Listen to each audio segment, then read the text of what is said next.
de la mañana, 43 minutos, 6:43 minutos y entramos ya en nuestro ciclo de entrevistas. Bueno, y el proyecto de ley 163 que establece un mecanismo para que en 6 años una mesa técnica evalúe la necesidad de ajustes en edad de jubilación para evitar el desgaste que ha sido pronosticado en la Caja del Seguro Social.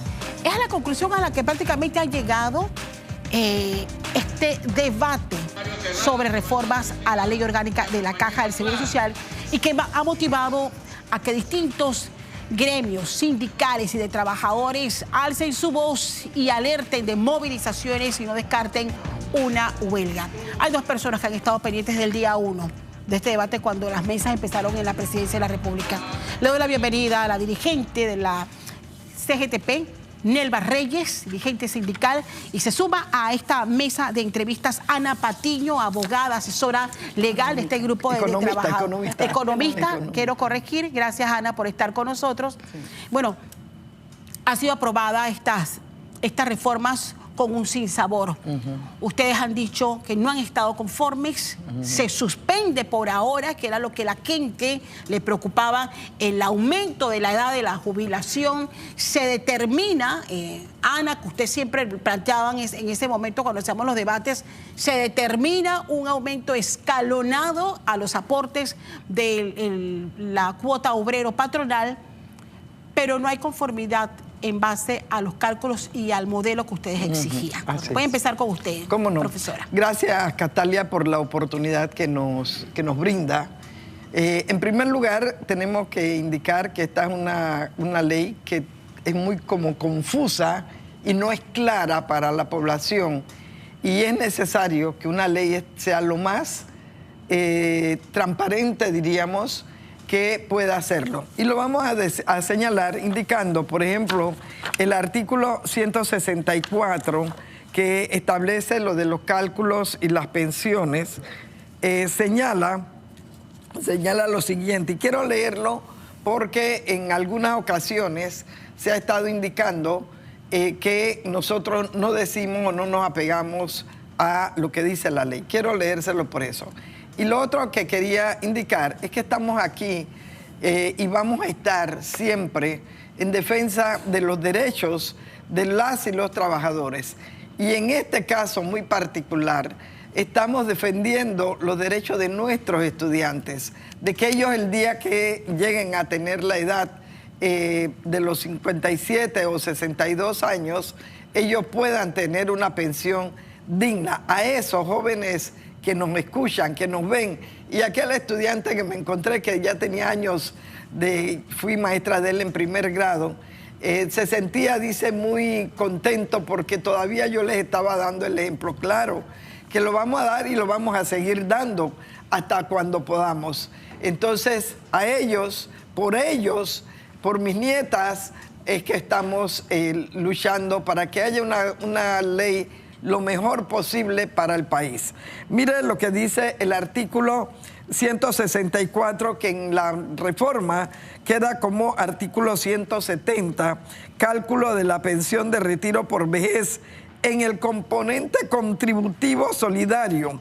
La pensión de retiro por vejez es una prestación económica que una vez otorgada al asegurado se pagará de forma vitalicia por el Fondo Único Solidario a cargo de la Caja de Seguro Social y corresponderá al monto resultante de los cálculos establecidos según el presente artículo. Si se dan cuenta, cada cosa tiene una connotación y esa connotación muchas veces cuesta para que haya esa diríamos, forma tan prístima que debe existir en una ley. La ley no debe de darse a una interpretación, y mucho más cuando es una ley de la Caja del Seguro Social que toca a cada uno de los panameños y panameñas. Ana, ¿cómo le explicamos este artículo para que quienes nos escuchan puedan entender lo que usted está tratando de señalar, que esa fórmula no le conviene a los futuros asegurados?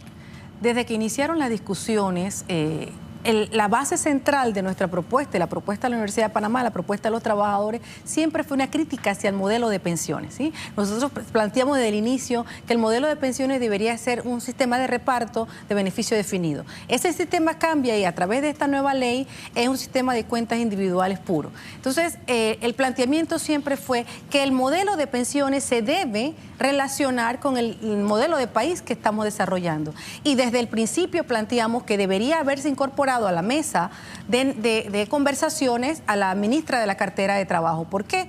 Porque la Caja del Seguro Social no se puede ver desvinculada del análisis de la política de empleo a nivel nacional. No solamente de empleo, sino de salario. Entonces, cuando ponemos unos artículos que, por ejemplo, incorporan en la nueva ley un artículo 164 y el 173 que definen tasas de reemplazo del 60%, y establecen unos requisitos para poder accesar a esas tasas de reemplazo del 60%. ¿Cómo cuáles, se plantea estabilidad salarial, estabilidad laboral. Todo eso está relacionado con políticas de empleo que no fueron analizadas durante el periodo de consultas. Entonces nosotros siempre pedimos que la ministra de la cartera estuviese presente, que nos dijese cuáles son esas políticas de empleo que van a incorporar ese 49.7% de personas que están en la informalidad. Si no están incorporadas, no están consideradas, entonces, ¿cómo vamos a hacer una reforma que depende de la masa salarial, que depende de la cantidad de empleo y los salarios que tengan las personas? Ese artículo 173 establece taxativamente cuál es la estabilidad laboral que debe tener la persona, cuál es la estabilidad salarial que debe tener la persona para poder accesar a una tasa de reemplazo del 60%. Lo que quiere decir que se tomó en consideración el tema laboral sin que lo hubiésemos analizado. Pero eso tiene que estar en la ley. En la ley 51, el sistema de reparto de beneficio definido para accesar a una tasa del 60% exigía solamente tener 240 cuotas, tener 20 años de servicio, tener la edad de jubilación y las cotizaciones requeridas. Y le daban de sus últimos promedios, sus 10 mejores años, el 60%. Pero para accesar a esta hay unos nuevos requisitos y unas nuevas condiciones. Estabilidad laboral, sobre todo, es lo que ustedes están estallando. Eso significa, y lo he escuchado algunos de ustedes. Si usted tiene un movimiento abrupto del 30% de su salario en 5 años, usted no accesa a esta tasa de reemplazo. O sea, si usted tiene un aumento del 30%, ojalá todos los panameños tuviésemos ese aumento. Según sus cálculos. Hay que tener unas condiciones para poder... eso es aparte del sistema de cuentas individual. El sistema de cuentas individual depende de lo que pueda ahorrar las personas. Y el ahorro depende de su salario también. Entonces, sí, dependemos de los salarios, dependemos de la estabilidad laboral. Era necesario incorporar en este análisis las políticas de empleo, tomando en consideración la inestabilidad laboral. Pero no se puede sumar ahora, porque voy a ir a lo que los motiva a ustedes a estas movilizaciones, y esto es apenas uno de los aspectos que los trabajadores consideran debieron haberse analizado. Si vamos a aplicar esta fórmula, es como lo estoy entendiendo y me corrigen si no es así, yo debo tener mejor garantías laborales para poder tener una pensión digna en base a ese nuevo modelo que nos están presentando. Y eso, según ustedes, no quedó claro. No existe ninguna regla, no existe en el documento y tampoco existe lo que ha planteado el gobierno hasta este momento. ¿Es así? Es así.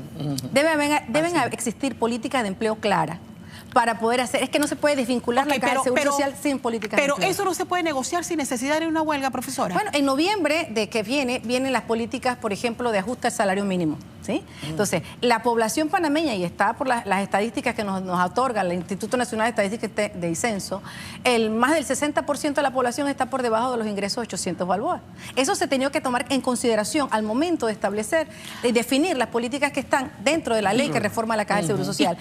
¿Y qué van a pedir? Porque esta población que tiene ingresos por debajo de los $800 va a tener tasas de reemplazo bajas, y les estamos condenando a pensiones que no le van a poder suplir sus necesidades elementales de salud, de vivienda, de alimentación. Pero la norma en sí, porque creo que este tema lo analizamos, Ana y profesora, usted estuvo con nosotros incluso en un radar, donde hablaban del modelo económico, que no nos adelantáramos a los tiempos, que no nos adelantáramos al tema de las reformas, pero es que estas reformas tocan 25, 30 años, no estamos adelantando, es un horizonte de largo plazo. Pero independientemente de las inquietudes que ustedes están sustentando hoy aquí en el noticiero, ¿ustedes consideran que el documento al menos es mejor de lo que teníamos antes? Y que ha sido lo que ha planteado también, creo que la Cámara de Comercio lo ha planteado. Que se considere establecer un artículo 173 que garantice 60% indica que se escuchó el clamor, que había muchas personas que estaban planteando que no se garantizaba a la población una tasa de reemplazo del 60% y se incorporó en el proyecto de ley.